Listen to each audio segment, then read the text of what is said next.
જય Ganesh, happy morning. હું Shaunak S Pathak, professional tarot card reader અને પ્રોફેશનલ ન્યુમરોલોજિસ્ટ છું.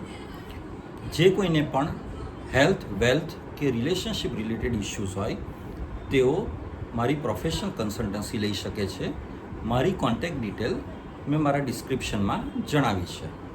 મારા ગત વિડીયોમાં મેં માસ્ટર નંબર વિશે ઇન્ટ્રોડક્શન આપ્યું હતું અને તે બાબતે વિગતે વાત કરી હતી. મેં મારા એ વિડીયોમાં એ પણ જણાવ્યું હતું કે માસ્ટર નંબર 3 હોય છે: 11, 22 અને 33. આજે આ વિડીયોમાં હું આપને વિગતે માસ્ટર નંબર 11 વિશે જણાવીશ. માસ્ટર નંબર 11 એટલે કે જેનો મૂળાંક અથવા ભાગ્યાંક, birth number, destiny number, driver or conductor 11 હોય તેને માસ્ટર નંબર કહેવામાં આવે છે. તો જે વ્યક્તિ 11 તારીખે જન્મ્યું હોય અથવા તો જેનો ભાગ્યાંક 11 હોય તે માસ્ટર નંબર હોય છે. હવે તેની ખાસિયતો શું હોય છે? ધે આર સાયકિક માસ્ટર્સ, એટલે કે તેઓ કોઈ પણ વ્યક્તિના મનની વાત જાણી લે છે. માસ્ટર નંબર ઇટ મીન્સ કે તેઓ માસ્ટર હોય છે, એક્સપર્ટ હોય છે અને તેઓમાં બહુ જ યુનિક અને હાઈ વાઇબ્રેશન્સ હોય છે. એ લોકોને આપણે ઓલ્ડ સોલ અથવા એન્જલ નંબર પણ કહી શકીએ છીએ. 11 તારીખે જન્મેલ વ્યક્તિએ પોતાના જન્મ પહેલાં જ નક્કી કરી લીધું હોય છે કે તેઓ આ જન્મમાં આવી અને બહુ જ પાવરફુલ મેસેજ જનસમુદાયને કન્વે કરશે અને તેઓ ઘણા બધા લોકોની લાઈફ ચેન્જ કરશે. તેઓનો ઓરા મેગ્નેટિક હોય છે, એટલે કે ચુંબકીય ઓરા હોય છે. એટલે ઘણા બધા લોકો તેમની તરફ એટ્રેક્ટ થાય છે, આકર્ષાય છે.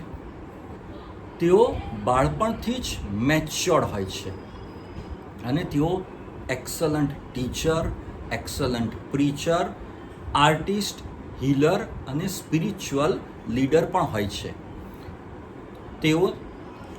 તેઓને ઘણા બધા લોકોને હેલ્પ કરવી હોય છે, મદદ કરવી હોય છે. પોતે ભલે કપરા સમયમાં હોય, પોતાની ઉપર ભલે ગમે તેટલી વિકટ પરિસ્થિતિ હોય, પણ તેઓ બીજા લોકોને મદદ કરવા માટે સામેથી હાથ લંબાવે છે. તેઓ પોતાની પાસેથી ઘણું બધું એક્સપેક્ટ કરે છે.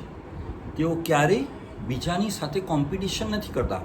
તેઓ કોમ્પિટિશન કોની સાથે કરે છે? પોતાનું અત્યારનું જે પરફોર્મન્સ હોય તે પોતાના ગત જન્મના જે પરફોર્મન્સ હોય કે જે તેમને ઇન્ટ્યુશનથી આવતા હોય તેની સાથે કમ્પેર કરે છે. એટલે તેઓની કોમ્પિટિશન કે કમ્પેરિઝન ક્યારેય તેઓ બીજા કોઈની સાથે નથી કરતા. તે grow themselves as compare to their previous birth અને તેઓ પોતાની પાસેથી જ ઘણું બધું એક્સપેક્ટ કરે છે.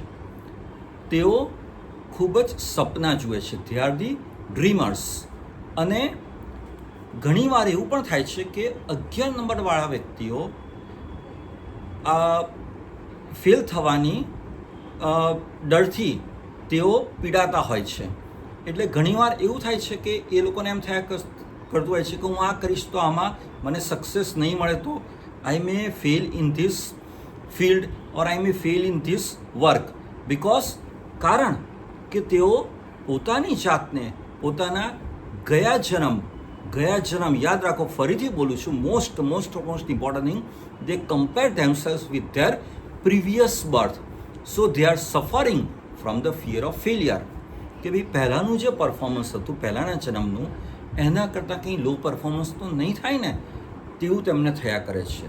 બીજી બહુ જ અગત્યની વાત કે આ બધી જ ક્વોલિટી તેમનામાં હોય છે, પરંતુ તેમને કોઈ પુશ કરવાવાળું જોઈએ. એટલે કે તેમનામાં આ ક્વોલિટી છે તેવું કોઈ કહેવાવાળું તેમને જોઈએ. You can do it. એમને મોટિવેટ કરવાવાળું કોઈ જોઈએ.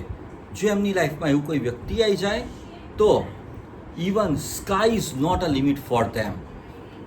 આપ જાણો છો કે અમિતાભ બચ્ચનજીની બર્થ ડેટ 11 છે અને ઇવન મારા પર્સનલ રિલેશનમાં પણ 2 વ્યક્તિઓ એવા છે કે જેમની બર્થ ડેટ 11 છે, જે હું પર્સનલી જાણું છું અને તેમનામાં આ ક્વોલિટીઝ છે. તો this is all about master number 11. ખુશ રહો, મસ્ત રહો, સ્વસ્થ રહો. Thank you.